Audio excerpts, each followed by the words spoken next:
Carvalho, graça e paz. Seja bem-vindo, meu amigo. Graça e paz, meu querido pastor.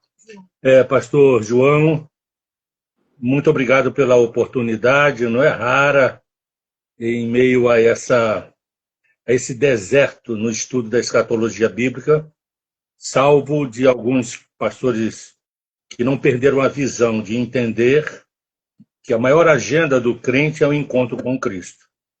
E a doutrina que cuida disso é a escatologia bíblica, não é? Então, muito obrigado por esse momento especial para mim.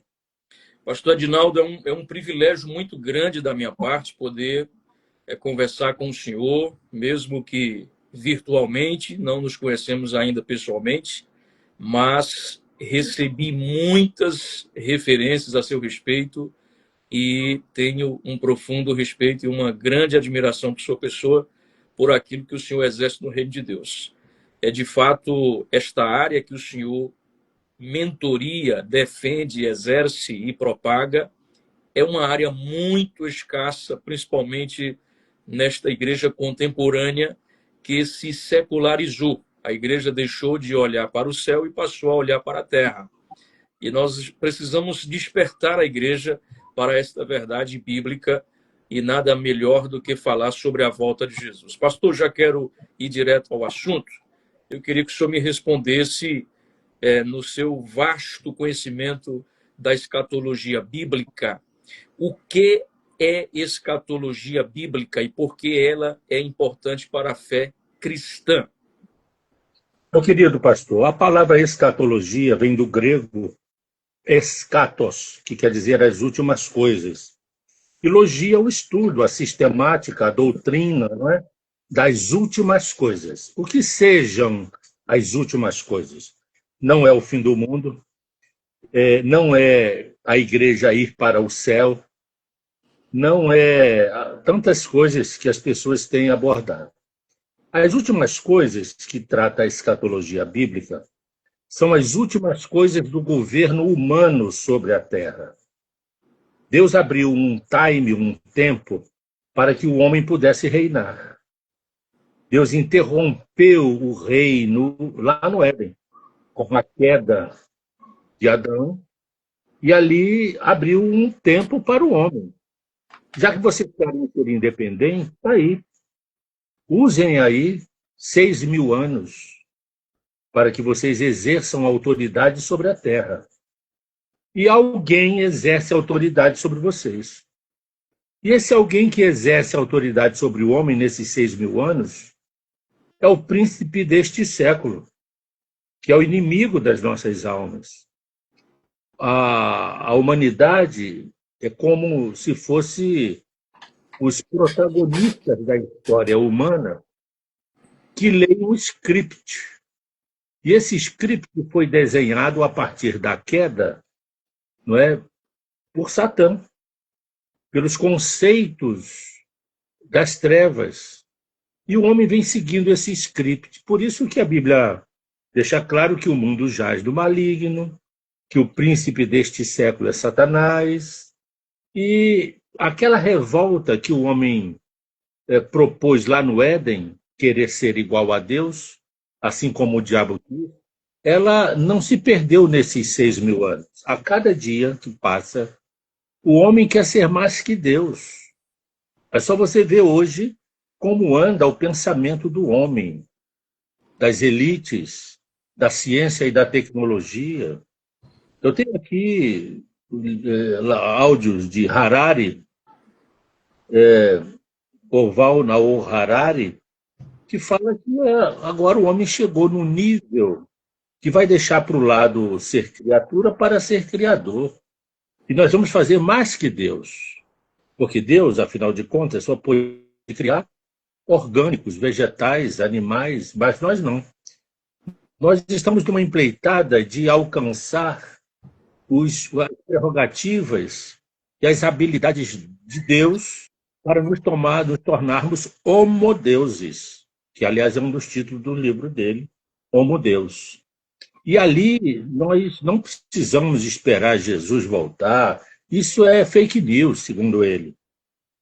Qualquer meia dúzia de nerd num laboratório poderá nos garantir a vida eterna. Quer dizer, chegamos a um nível em que o homem está ensoberbado, não é? Ele está reinando. E por isso, tudo isso que está acontecendo no planeta Terra. Essa iniquidade, esse volume do pecado, essa desconstrução dos princípios naturais do Criador. Então, essa interferência na construção antropológica bíblica, Jesus falou, olha, assim, lembre-se, quando se aproximar os dias de Ló, os dias de Noé, quer dizer, Jesus ele estava abordando uma mudança do comportamento, né? Onde o homem quer ser mulher, a mulher quer ser homem, e por aí toda essa desconstrução da lei natural da criação. Então, isso tudo faz parte desse tempo que o homem reina, que já se vai aí 6.000 anos. O reino de Deus, no início, antes da queda, foi interrompida na terra. Então, hoje não tem reino de Deus. Por isso que Jesus nos ensinou a oração escatológica do Pai Nosso. O reino que há de vir. Venha a nós o teu reino. Jesus na terra estava pedindo o reino. E seja feita a tua vontade. Quando? Quando o reino for estabelecido na terra, entre os homens. Então, esse reino que nós vivemos hoje, de tirania, de soberba, de arrogância do homem, terá que ser substituído. Senão, quem venceu foi Satanás. Por isso que a visão da semana profética criada por Deus é muito clara. E os pais da igreja de Antioquia falavam disso. Por exemplo, tudo acontecerá em 7 dias. 7 dias milenares. Foi Deus que criou o conceito das. Primeiro, Deus criou o conceito de dia. A palavra dia e a rotação planetária de quase 24 horas é uma criação divina. Uhum. E ele disse, olha, vocês irão usufruir da terra durante 7 dias, porque eu faço o mundo em 6 dias, e no 7º contemplo e finalizo. E esses 7 dias são 7 milênios. Não tem como negar isso. Se nós pegarmos a cronologia bíblica de Adão até os dias de hoje, já se passaram aí 6.000 anos. Só acredita que nós já estamos inseridos no reino milenar? Ainda não, porque o reino implica um rei presente. Certo. E Jesus ainda não está presente. Esse negócio de que a igreja reina, isso não é real. Nunca foi. A igreja reina, dizem os amilenistas, desde quando Jesus veio a primeira vez. Estabeleceu o reino na igreja. A igreja não tem a prerrogativa de reinar. A igreja é simplesmente o corpo do rei. O rei é Jesus, e é ele que virá reinar. Então, os textos proféticos e também o Apocalipse está repleto falando do reino, que o Cristo virá para reinar na terra o último dia semanal, que é o Shabat Gadol, é o 7º milênio. E nós, querido pastor João, somos a geração de transição entre o governo do homem, que está por findar, por isso as últimas coisas, e que se abrirá ao tempo do dia de Cristo, que é o seu governo milenar. Entre o governo do homem, o tempo atual, e o governo de Cristo, haverá de existir uma catarse para a humanidade. Essa catarse é o julgamento, é a separação, é exatamente aqui o rapto não é como se fosse uma seleção para quem vai entrar no milênio. Uma repescagem, achei o termo. Não é? Estamos diante de eventos que se desdobram como repescagem para selecionar os habitantes do milênio. Por exemplo, A grande tribulação é uma repescagem, porque todos aqueles que não subirem no arrebatamento ficarão para serem repescados no período da grande tribulação, porque ainda haverá oportunidade. No final desse período, diz o texto, que todos os que sobrarem das nações, mais Israel convertido, o remanescente fiel, e mais a igreja adentrarão ao reino milenar, que é o último dia da semana profética de 7.000 anos. E aí haverá novamente reino de Deus na terra, porque o rei estará em Jerusalém, reinando sobre as nações.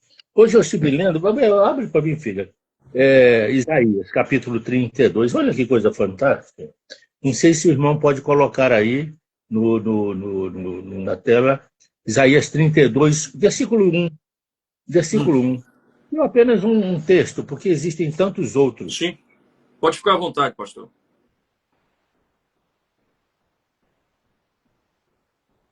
Pode dissertar à vontade aí, pastor. Então, Isaías 32, 1. Eis aí está um rei.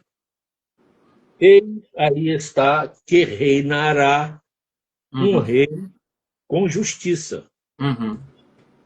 E em retidão governarão príncipes. Isso aí é impactante. Eis aí que reinará, futuro, um rei com justiça. Dentre todos os reis da terra até hoje, qual foi aquele que reinou com justiça plena? Muitos dos reis de Judá foram bons reis, diferente do reino de Israel, dos reis de Israel. Mas nenhum foi íntegro, que são humanos. É o rei Davi, o rei segundo o coração de Deus. Caiu em pecado, Salomão, Saul, tantos outros reis. Quais reis da antiguidade, ou da modernidade, ou da Idade Média, foi integralmente justo? O texto não se aplica a nenhum humano. Sim. O texto se aplica ao reino de Jesus. Então você vê que em Isaías, capítulo 32, já aponta para o milênio. Nesse tempo, olha o fenômeno que vai acontecer, o milagre. E os príncipes e em retidão, governarão príncipes. Até os homens, os mortais, que exercerão atividades administrativas e políticas, irão exercer seus mandatos em retidão. Aí é reino de Deus, diferente do reino do homem. Os príncipes hoje, os governantes hoje, como são? Não preciso nem falar. Todos nós sabemos, é corrupção, é hedonismo, é ladroagem, é descompromisso com o social, com o outro. Isso no Brasil, que é um exemplo extraordinário desse status quo, e também no mundo. Isso tem que ser substituído. Imagine que no milênio, até um deputado estadual, federal, um governador, um prefeito, um vereador, irá governar com retidão para um rei, estabelecendo o reino de Deus na terra. Então, Jesus não vai voltar para levar a igreja para o céu. É um estudo pequeno. Isso aí é uma dogmática teológica romana, né? Para poder levar, eu vou morar no céu, não é nada disso. Haverá de ter o reino de Deus na terra, senão não está completo. E os textos veterotestamentários, tais quais os textos neotestamentários, apontam o tempo todo para o reinado de Cristo. Professor João, a igreja ela está embotada com um querigma, com uma pregação centrada na primeira vinda. como é que o senhor enxerga a igreja contemporânea? Nós estamos aquém daquilo que Deus exige de nós? Qual o diagnóstico que Está o senhor faz? centrada na primeira vinda. Qual é a primeira vinda? Jesus veio, foi para o sacrifício, derramou seu sangue, falou do reino, cumpriu, né, o start, vamos dizer assim, salvífico, e trouxe os conceitos do reino. Uhum. É a primeira vinda. Para cada uma vez que os textos bíblicos apontaram a primeira vinda, 8 outras vezes os textos apontam para a segunda vinda. A ênfase das profecias está na segunda vinda. A primeira vinda é para arrebanhar. Jesus diz, vai, faz discípulos, prega, fala Uhum. do reino. Né? Ele tem que falar mesmo, eu vim como o Cordeiro de Deus que tira o pecado do mundo. A igreja tem que pregar isso. E está pregando. Mas claudica, mas se exime de dar ênfase na segunda vinda. A primeira vinda é o arrebanhamento. A esperança é a segunda vinda. Por que que os pastores não se preocupam em falar sobre a volta de Jesus? O mundo é muito forte, é coercitivo. A cultura mundial, ela penetra na cabeça do ser humano e rouba, inclusive de pastores, essa expectativa do reino de Cristo. E aí começam a fazer um anacronismo, vamos dizer assim, enfatizando o reino do homem. As igrejas, muitos líderes na igreja de hoje, o que querem?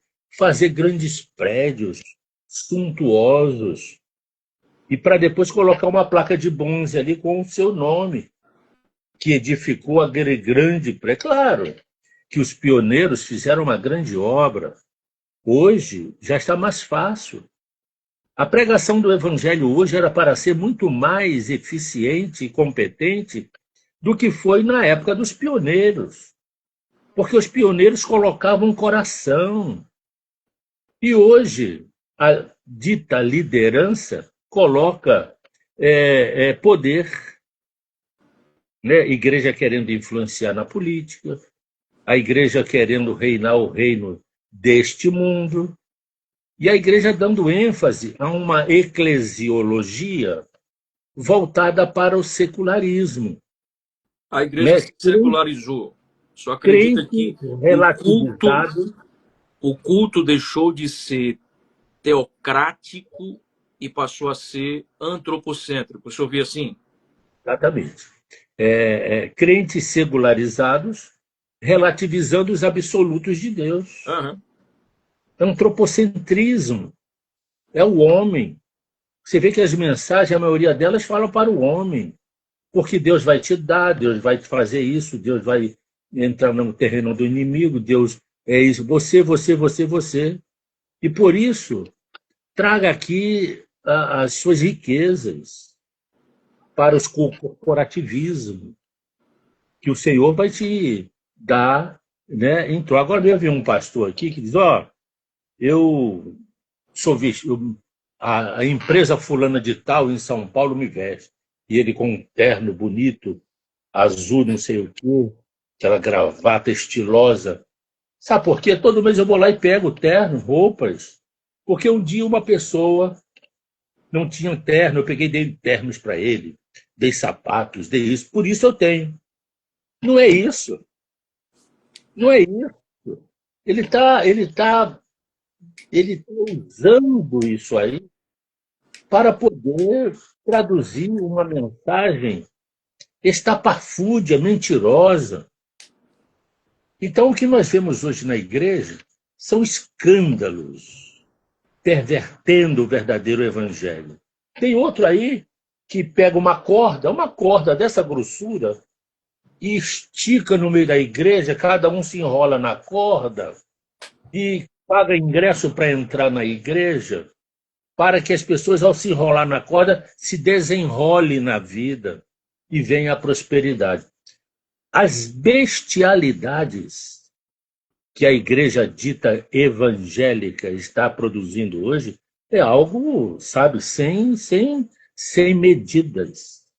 Pastor Por Edinaldo, outro lado, o senhor acredita que a igreja contemporânea se assemelha à igreja de Laodiceia e este é um sinal da volta iminente de Jesus, visto que a igreja de Laodiceia foi a última igreja antes de João ser arrebatado aos céus? a igreja contemporânea encarna as 7 igrejas. Certo. Tem de tudo, porque a verdadeira igreja não é aquela identificável pelo IBGE. Uhum. Aquilo que o IBGE consegue, vamos dizer assim, colocar como estatística é a cristandade espalhada por esse mundão aí. Agora, a verdadeira igreja é o subconjunto desse grande conjunto. O conjunto é visível, é quantificável. Uhum. O subconjunto é invisível, é místico, faz a vontade de Deus sem perceber. Está dentro desse grupo. Por isso que o arrebatamento é para o subconjunto. Não é para essa parafernália toda. Tem gente aí usando o evangelho como instrumento de enriquecimento. Outros usando o evangelho como instrumento de poder. Homens, inclusive doutos, que procrastinam a sã doutrina. Homens que passaram por seminários. Será que o Espírito Santo não está falando com esse povo? Outros, por exemplo, negam as profecias. Doutrinas aí que diz que, por exemplo, eu fiz uma live ontem ou anteontem, não me lembro bem, dando resposta a um amilenista famoso no Brasil, que diz que o plano de redenção de Deus para com Israel cessou há 2000 anos. E que as profecias bíblicas não se aplicam mais a Israel. E que todo o movimento sociológico, antropológico de Israel não quer dizer que seja profecia para esse Israel que já não é mais o povo de Deus. E que agora, depois do advento da igreja, Israel foi substituído pela igreja. Isso é uma teologia anacrônica, até antissemita e antisionista, chamada teologia da substituição. Uhum. Substitui Israel pela igreja, como se Israel ainda não fizesse parte, vamos dizer assim, do plano de Deus para o desfecho escatológico. Israel é o relógio de Deus, né?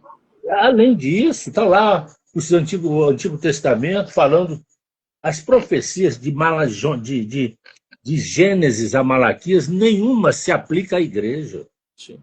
todas a Israel. A maioria das parábolas de Jesus não se aplica à igreja. Aliás, Jesus nem veio para a igreja, veio para Israel. Olhai Porque para a figueira, né? quando Jesus veio, a igreja não existia. O prólogo de João, no capítulo 1, diz o quê? Eis que ele veio para o que era seu, sua nação. E os seus, quem são os seus? Seus conterrâneos, os judeus, não o aceitaram. Uhum. Todos quanto. Aí entra a igreja. A maioria das parábolas, por exemplo, a parábola da figueira, acho que o irmão citou agora, não foi? Sim. Lucas 21. Quem é a figueira para a igreja? Nenhum, nada. Significa nada. Agora, quem é a figueira? É Israel. Israel vamos dizer assim, estilizado na Bíblia em 4 árvores nobres, frutíferas: a oliveira, a videira, a figueira e a romaneira. cujo símbolo é a Torá, dos 613 mitzvot. Então, a figueira, segundo Jeremias, são os de Judá, os judeus de Judá, mais propriamente Jerusalém. Uhum. Quando Jesus passou por aquela figueira e foi buscar frutos dela, ali só tinha um intento, era ensinar.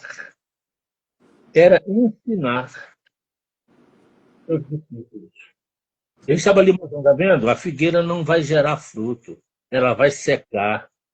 E os discípulos ficaram assim assombrados. Como secou depressa a figueira?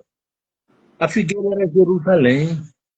Porque lá em Lucas também ele fala outra parábola que diz que um homem, um viticultor, tinha uma figueira plantada no meio da sua vinha. Uhum. Foi buscar frutos nela durante 2 anos, 3 anos, e ela não gerou frutos. E ele disse, então corta. Por que ela está no meio da terra ocupando inutilmente? Aí o agricultor disse, não, deixa ela ainda aí esse tempo. Mas esse ano, o terceiro, se ela vier dar frutos, bem. Se não, manda cortar. Então, o que quer dizer aqui? Está lá em Lucas 13.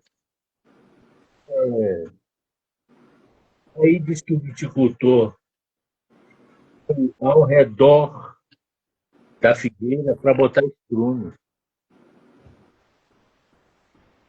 Todas as vezes que Jesus foi na figueira, que é Jerusalém, saiu de lá escorraçado, ameaçado de morte.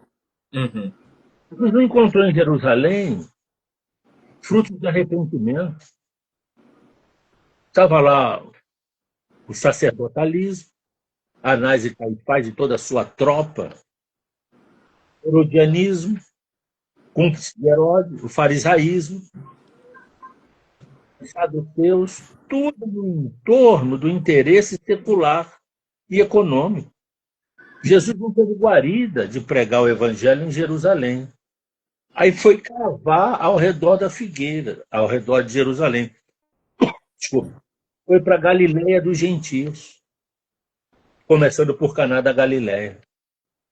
E o seu ministério foi desenvolvido ao redor de Jerusalém, para ver se Jerusalém gerava frutos, mas não gerou. Ao contrário, Jerusalém foi o seu centro da sua agonia, foi onde foi julgado injustamente, onde foi crucificado depois de açoites. E ali mostra, e ele falou, ora, Jerusalém vai cair, não vai ficar pedra sobre pedra. Os judeus de Judá não estão reconhecendo quem vos está visitando. E eles não me verão mais, dentro de pouco tempo. Até que, olha aí, negar isso, olha a palavra de Jesus, até que, se ele fala até que, é porque Israel ainda está no centro do plano de Deus. Venhais a dizer, em hebraico, Baruch rabá Beshem Adonai, bendito é o que vem em nome do Senhor. Ele falou assim, enquanto os judeus não clamarem pela minha vinda, eles não me verão mais. E os judeus irão clamar para a vinda de Jesus quando estiverem cercados lá em Edom, e o anticristo marchando para destruí-los, em pleno Armagedom. E aí se cumprirá Zacarias 12:10. E olharão para mim, diz o texto, quem trespassaram, e chorarão amargamente.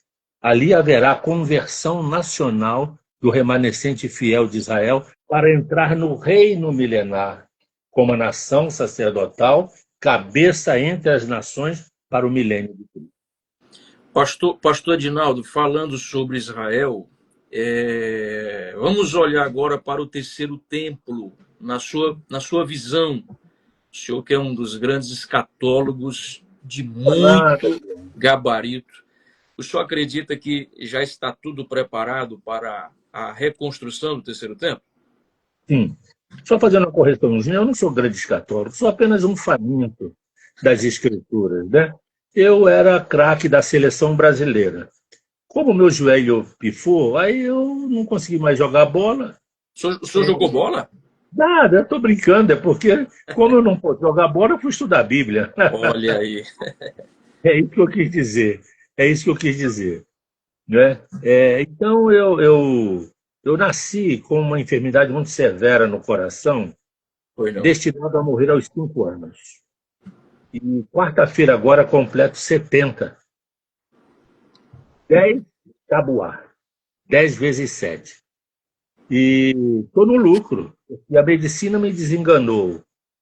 Mas o Criador disse, não, eu quero ele aí. E eu estou aqui. E aí eu tomei um biotônico Fontoura do céu e me abriu um apetite sobre estudar sobre a volta de Cristo, que a minha mente foi tomada, foi recrutada para pensar a escatologia bíblica e compatibilizar a profecia com a história. Eu tenho uma formação de história na área secular, então, para mim, é fácil entender os fatos históricos e as profecias bíblicas se cumprem ao longo dos processos civilizatórios. Fica mais fácil para mim. E isso me vem com muita força quando eu leio o texto e entendo do que se trata. O terceiro templo. O terceiro templo é uma realidade, porque Paulo, Daniel, o próprio Jesus, fala que o homem da iniquidade, a desolação, vai ocupar o terceiro templo. Tudo no terceiro templo já está pronto. Israel tem 2 institutos do templo. Já existem os recursos, o dinheiro, os arqueólogos e religiosos já prepararam todo o mobiliário do templo. A Novila Vermelha para fazer Hanukkah já é realidade. Uhum. Os levitas, que é uma tribo já identificável pelo DNA, assim como os coens, já estão em Israel trabalhando, preparando tudo. Uhum. As plantas, tanto arquitetônicas quanto virtuais, já estão prontas. A roupa sacerdotal já está pronta, a mesa da propiciação, a mesa dos pães asmos, a menorá, o véu que separa o santo dos santos, praticamente tudo pronto. E agora, há 2 meses e meio, foi nomeado pelo Knesset, não pelo Knesset, pela reunião dos sábios, me faltou o nome agora,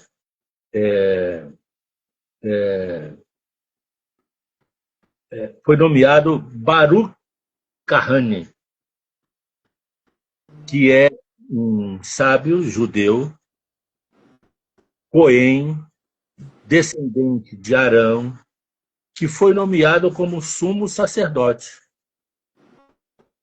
Isso é um dos maiores sinais de que os sacrifícios de animais voltarão a ser feitos em Israel com regularidade. Significa dizer que o anticristo vai mandar cessar os sacrifícios e também a oferta de manjares. Isso aconteceu há 2 meses atrás. Está tudo muito claro que esses processos já estão ultimados. Agora, o que falta, se já está tudo pronto? O monte, o Harabait. O Harabait, hoje, que é o monte do templo, está ocupado por 2 construções muçulmanas, como o da Rocha e a Mesquita de Aqsa. E em 1967, com a Guerra dos 6 Dias, Mosque da Irã tomou aquela região, aquela área, e poderia ter destruído as 2 construções, e a Golda Meir, por uma questão de fair play, devolveu essas construções à família muçulmana, para não criar animosidade com os árabes. E de lá para cá, eles se encastelaram lá, não saem, Israel não tem como tirá-los de lá. E já eu estava na Rede Boas Novas, que eu venho falando o seguinte: olha, eu não creio muito num acordo para que o templo seja construído, mas eu creio num desastre. Eu acho que o Harabait poderá ser bombardeado Isso a qualquer momento, pastor. a qualquer momento. Eu estou falando isso aí há quase 10 anos. Que isso vai acontecer. Só acredita que essa guerra de Israel com Irã pode desencadear isso? Essa situação? Pode. Os mísseis já estão chegando em Jerusalém, num volume extraordinário. Né? Já existem autoridades de Jerusalém preocupadas com a questão do monte do templo. Isso vai acontecer e não vão poder botar a culpa em Israel. É um bombardeio. E aí o terreno estará liberado Se for para atingido construir. hoje, se for atingido hoje, em quanto tempo é reconstruído o templo? 1 ano e meio, talvez nem isso. Tudo é igual uma estrutura de quebra-cabeça, pedras cortadas, montadas. Haverá um esforço sobrenatural para agilizar a construção do templo. E aí começarão os sacrifícios. E aí o anticristo manda sustar. Depois de 3 anos e meio, ali Israel rompe o acordo com ele, se inicia a segunda metade da grande tribulação. O senhor defende a linha escatológica do pré-tribulacionismo? O senhor é pré-tribulacionista? Não sou eu que sou, eu vejo isso nas escrituras. Sim, sim, sim. Né? É difícil negar. Ah, Por exemplo, se você pegar um texto da Bíblia, um texto, existem tantos outros. Vamos pegar Apocalipse, 3 e 10. 3:10. Isso aí é uma revelação. Checkmate. Checkmate. Né? Checkmate, porque o texto diz assim: porque guardaste a palavra da minha perseverança. Isso é Jesus falando. Uhum. Aqueles que estão me guardando, aqueles que estão guardando a minha palavra. Eu também, diz o texto, também eu te guardarei da hora da provação. Olha cá, provação. Se é uma provação, é uma prova. Se é uma prova, é porque existem dois resultados, aprovados e reprovados. Por isso que é uma repescagem. Vamos lá. Que há de vir sobre o mundo inteiro, olha o texto, para experimentar. Prova. A prova experimenta os que habitam sobre a terra. Quer dizer, a grande tribulação é um momento em que haverá uma repescagem para que aqueles que não subiram no arrebatamento sejam capacitados, porque recusaram o anticristo, mesmo que morram, ressuscitarão e se agregarão à igreja e reinarão com Cristo os 1000 anos. Isso já está no 20. Quer Uhum, ver? uhum. Dá um pulinho lá no 20 e você vai ver. No versículo 4. Vi também tronos. Olha o que João viu. Viu Uhum. tronos. E nestes sentaram-se aqueles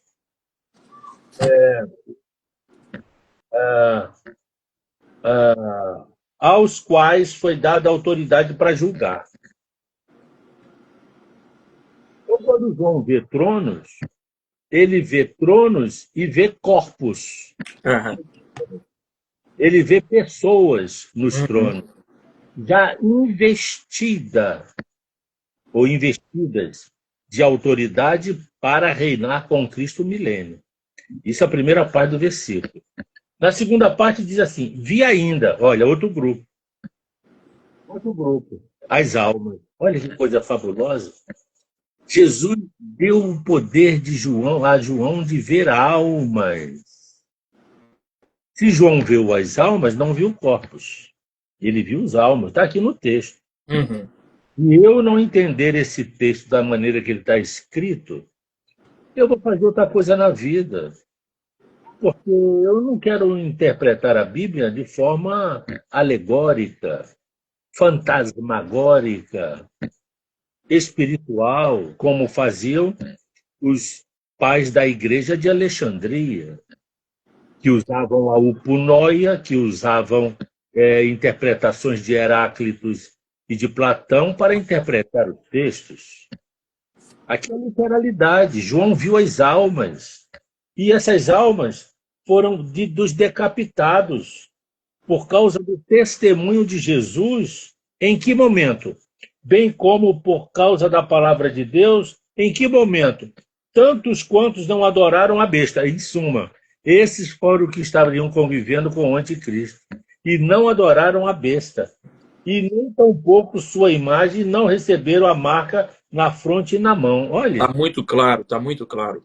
eles estavam na grande tribulação, deram testemunho, morreram, foram decapitados, mas olha o final do texto. E viveram e reinaram com Cristo durante 1000 anos. Pegar esses dois versículos, Apocalipse 3:10 e Apocalipse 24, completa, mostrando o arrebatamento pré-tribulacional. Porque aqueles que foram arrebatados antes já estão no trono, já estão entronizados. João viu isso. João viu em dois momentos. E depois, daqueles que ficaram para a repescagem da grande tribulação. Pastor Adinaldo, o que é que falta hoje para Jesus voltar? Como é que o senhor enxerga os sinais? Nós estamos aí com uma gama de sinais que estão em evidência. Eu poderia citar aqui diversos. Apostasia, a multiplicação da ciência, o bramido do mar, sinais no céu. Mas na sua vasta capacidade escatológica, o que é que falta para Jesus voltar hoje? Falta construir o templo, falta a aliança com o anticristo, falta romper a aliança e falta iniciar o grande ataque que o anticristo fará a Jerusalém, reunindo em Asdraelon, lá no sopé do Monte Carmelo, as tropas do anticristo, os exércitos comandados por eles, exércitos de todas as nações, que vão dar munição e soldados para o anticristo para descer sobre Jerusalém. E está faltando tudo isso. O que Gog e Magog está próximo. Gog e Magog está sendo desenhado neste momento. Eu tenho falado isso já há bastante tempo.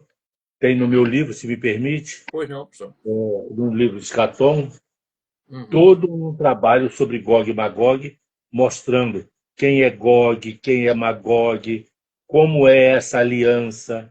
Essa aliança será feita com quais países, quais são as condições necessárias para que isso aconteça. Quer dizer, é um livro todo colorido, papel couché, com textos, com documentos, e etc. e tal, para mostrar que a Rússia, que é Magog, fará uma aliança com algumas nações. A Turquia, Casa de Togarma, Cush e Put, e a Pérsia, que é o Irã. O Irã passou a se chamar Irã a partir de 1935, com o advento do Shah Reza Pahlavi, que substituiu o nome Pérsia, porque o Irã são persas, não são árabes, são persas. E odeiam Israel, tanto é que chegou a esse nível. E no versículo 4 de Ezequiel 38, diz que o próprio Deus vai colocar anzóis no queixo de Gog. Gog é um líder de Magog. Sendo Magog a Rússia, e não sou eu que estou dizendo que Magog é a Rússia, são os historiadores, e estão ali também o índice das nações. No Gênesis capítulo 10, Magog é neto de Noé por Jafé, que Magog, Tubal, Meseque, todos descendentes de Jafé. Jafé são os brancos, os que ocuparam na redistribuição populacional pós-dilúvio os Cáucasos, que a extremidade era a União Soviética e hoje a Rússia. Então, os historiadores Plínio, o Moço, Romano, Heródoto, o grego, o Joséfo, o hebreu, esses historiadores, todos eles apontam Magog como os antigos citas ocupantes dessa área do norte do planeta. Então, sendo Magog a Rússia de hoje, o Gog é o Vladimir Putin, e que fará aliança com os persas. Para deixar claro, Gog e Magog ocorre pós-arrebatamento. Sobre assim? Olha só, ninguém pode afirmar isso, porque senão a gente saberia quando ocorre o arrebatamento. E o arrebatamento é iminente. Não há sinais para o arrebatamento. Nem Gog e Magog é um sinal para o arrebatamento. Pode acontecer agora, hoje, daqui a 5 segundos, 5 minutos. Não temos como afirmar que Gog e Magog ocorre após o arrebatamento. Não temos. Nem antes, nem depois. Até porque, para a volta física de Jesus, há sinais. Sinais nos céus, sinais na geodésia, na geografia, na antropologia, nos astros, nas guerras, rumores. Isso é para a volta de Cristo fisicamente. Tudo está sendo bem construído para que a Gog e Magog ocorra nos próximos dias. Se a gente for analisar... Na verdade, não é isso, na verdade, as profecias não acontecem no acender e apagar de luzes. Não é assim. São processos civilizatórios. Gog e Magog está sendo construído já há décadas. Uhum. A aliança que está sendo construída da Rússia com esses países de fundamentalismo islâmico já são elementos da construção da profecia. O anzol, para mim, é o Irã. Na verdade, o primeiro anzol foram os terroristas de Gaza, naquele ataque, como um proxy do Irã, para trazer o Irã como grande anzol. O que é o anzol? No queixos da Rússia. Você vê que hoje o Vladimir Putin já anunciou apoiar o Irã entrando na guerra, uma vez que os Estados Unidos entraram, bombardearam as instalações de urânio do Irã. A Rússia já se dá o direito de entrar apoiando o Irã. Só não entrou ainda porque está dividido entre esse ato e a manutenção da guerra com a Ucrânia. Está gastando muito com a guerra da Ucrânia, né? É mais uma questão de tempo. Então, Gog e Magog está aí. Gog e Magog está aí. Pastor Adinaldo, o senhor acredita que nós estamos no limiar de uma terceira guerra mundial? A terceira guerra mundial vai ser Gog e Magog. Isso aí. E depois aí entra o anticristo. Certo. Essa terceira guerra mundial será a guerra que vai abrir a atmosfera desejável para o homem da falsa paz surgir no mundo. E é ele que vai dizer, não, paz, e paz, e paz. Israel, como é Shalom, Israel, como quer paz, vai fazer aliança com ele, vai topar os termos. De onde virá o anticristo? Daquilo que virá, que ele propôs. Para mim, o anticristo vem daquilo que Daniel falou, de um povo que destruiu a cidade. Qual é o povo que destruiu a cidade? Roma. Cidade santa, que foi Jerusalém, que foi destruída na Páscoa do ano 70. Certo. Dali virá o anticristo. Quer dizer, então eu creio que o anticristo venha dessa circunscrição romana, hoje, vamos dizer assim, espraiada nas nações que envolvem a União Europeia. Dali pode sair um líder para trazer propor a paz mundial. É aí que Paulo entra, escrevendo aos Tessalonicenses 5, versículo 3, que Uhum. ele diz: quando andarem dizendo paz e segurança, Sobrevirá. repentina Destruição. destruição. E fala que a destruição é para aquela que sente dores de parto. A igreja não sente dores de parto. Dores de parto sempre quem sente é uma mulher. Jeremias identifica essa mulher como a primípara.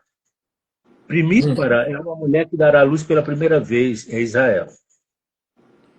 Então Israel começará a sentir dores de parto quando andarem dizendo paz e segurança.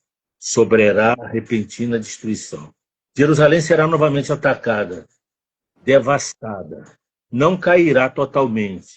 O profeta Zacarias diz que Deus fará de Jerusalém uma pedra pesada e um cálice de tontear. Mas pelo menos 2/3 da população judaica irão perecer. Mas 1/3, a mulher vestida de sol, do Apocalipse capítulo 12, caminhará para o deserto, no momento em que Jesus voltará. Pastor Jesus, quando... Adinaldo, alguns irmãos que estão nos acompanhando estão pedindo para a gente deixar a live salva. Eu vou deixar a live salva aqui no meu perfil. Mas a crivo de informação, diga-nos para os nossos amigos, os nossos irmãos em Cristo, qual é o judeu que espera o anticristo? Os judeus lá de Israel hoje, os ortodoxos, alguns sacerdotes, alguns até afirmam que o Messias já está entre eles. E esse Messias, que eles supõem estar entre eles, é o anticristo. O anticristo está na Terra. O senhor Ainda acredita que o não, anticristo já está? com certeza, não tem como não estar. A Certo. sua, a sua estrutura governamental já está pronta. A E tecnologia favorece o governo a, dele.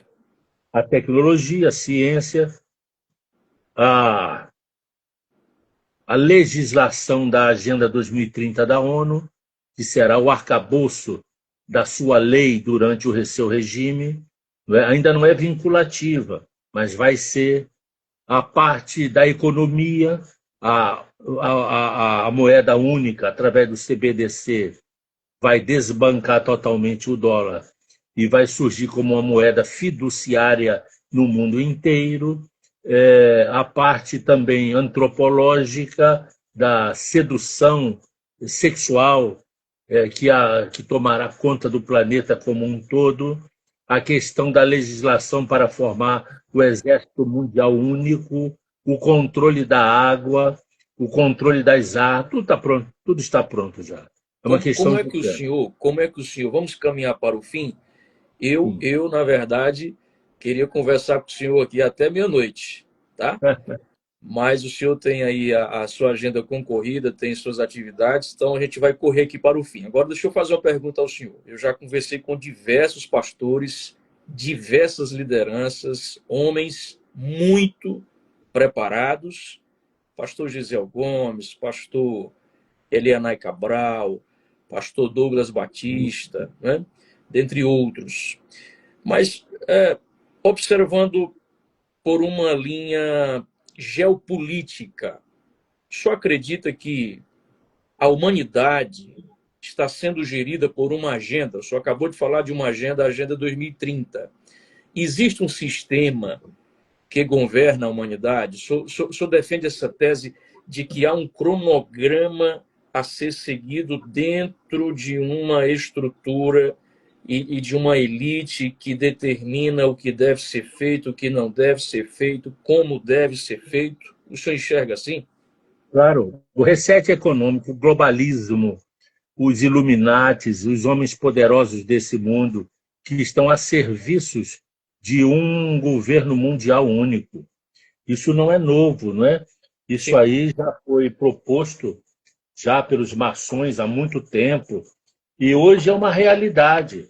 Hoje haverá de existir uma quebradeira dos ativos de muitas empresas para poder cessar os paradigmas de Bretton Woods e estabelecer novos paradigmas econômicos.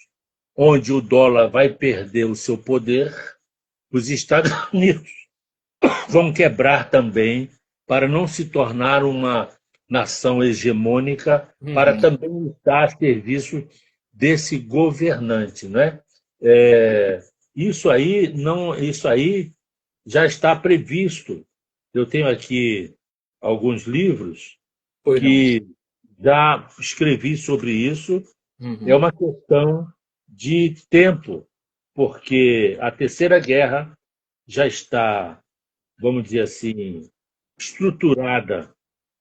A geopolítica do Armagedon se apronta em nossos dias. Olha isso. Que coisa, rapaz. Olha aí. O senhor tem um livro que detalha este Está assunto. aqui. É esse aqui. Muito bom. A geração do acelerado cumprimento das profecias. Muito Né? bom. Então, aqui fala dos textos de Zacarias, de Daniel, do Apocalipse, da Agenda 2030 da ONU, não é? Das estruturas que estão sendo montadas para a Terceira Guerra Mundial, inclusive. Né? Deixa eu ver. As profecias se cumprem aceleradamente, a guerra entre reinos, Jerusalém a figueira que brotou. Quer dizer, Pastor Edivaldo, Edinaldo, aonde os nossos irmãos podem encontrar os seus livros? olha, eu não coloco nas livrarias.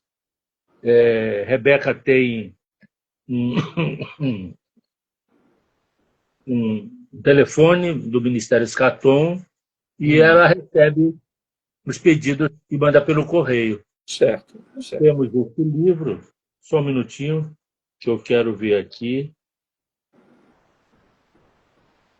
Só um minutinho.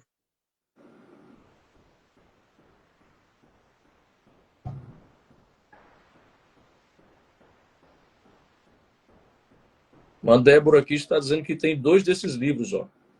Ah, é? Ó, E aqui o texto, o título desse Terceira capítulo. Guerra Mundial. O conflito é porque está contrário às palavras, eu não estou conseguindo ler, mas o Eu vou ler. conflito. Terceira Guerra Mundial, o conflito que vai revelar o anticristo como o falso pacificador. Meu Deus, tremendo, hein? Aqui a gente fala desde o ataque do Hamas, Uhum. os estopins da Primeira e Segunda Guerra Mundial, Que porque tanto a Primeira coisa. Guerra Mundial quanto a Segunda Guerra Mundial tiveram estopins para deflagrar. Aqui também tem a carta de Albert Speicher, de 1809, que Uhum. fala da Terceira Guerra Mundial. Está acontecendo como ele previu, que as nações iriam se organizar, né? Inclusive os Illuminatis, etc. É tudo bastante. Muito bom, muito Às bom. vezes eu fico doente aqui com dores, com febre, porque receber essas revelações e traduzir, né, baseado nos textos bíblicos, é algo desafiador. Né? Meu pastor, eu quero agradecer, já são 21 horas, a plataforma só permite a gente ficar 60 minutos no ar, e a escatologia bíblica ela tem um compêndio de muitos assuntos, é algo muito vasto, que em uma live não dá tempo a gente falar tudo, né? Não dá, Mas eu não dá. quero agradecer ao senhor por ter me dado o privilégio de batermos este papo e ter aceito o convite da Eu nossa que pessoa agradeço. de forma muito gentil, de forma muito solícita. Muito obrigado. Sua filha intermediou aí o contato com o senhor e sinto-me muito honrado e privilegiado por ter conversado com o senhor. Suas Muito considerações obrigado. finais, grande mestre. Eu quero deixar o meu telefone para os que quiserem alguns livros. Já tem um outro Pronto. livro aqui também. Fala para Contagem mim, pastor. Deixa eu colocar aqui o telefone. 011 021 021 9 9 691 691 45 45 599. 599. É o WhatsApp. WhatsApp. Então eu quero pedir que os irmãos que estão agora nos acompanhando, eu vou fixar o contato do pastor Edinaldo, 021 969 14 5599, para você adquirir os livros do pastor Edinaldo. São livros extraordinários, tá? De muita importância e de muita necessidade nesses dias em que nós estamos vivendo. É necessário você adquirir os livros do pastor. Nós temos aqui, pastor Edinaldo, muitos irmãos dizendo que já tem seus livros. Ó. Eu tenho todos os livros desse amado pastor e amigo. A irmã Valéria já acompanha o senhor. A irmã Débora também, ó, já dei um livro, Escatom, para o pastor Gessé. Irmã Débora, eu quero ganhar também, irmã Débora. Pois que bênção, hein, pastor? Meu pastor, então, está dado aí o telefone, os irmãos façam um print para salvar aí o contato do pastor Edinaldo, falar com a sua filha Rebeca para solicitar aí o livro e você recebe por meio dos correios. Qual é o custo dos livros, pastor? Os valores? Olha, esse já é com a Rebeca, ela que tem os valores. Entendeu? É só ligar, eu passo para ela, eu passo o telefone do Ministério Escatom, aí ela facilita, a gente... Agendas também, congressos, conferências e simpósios. Conferências. Agora mesmo estou indo para dia 3, para Juazeiro da Bahia. Juazeiro da Bahia. Perto de Petrolina. Depois volto ao Rio e imediatamente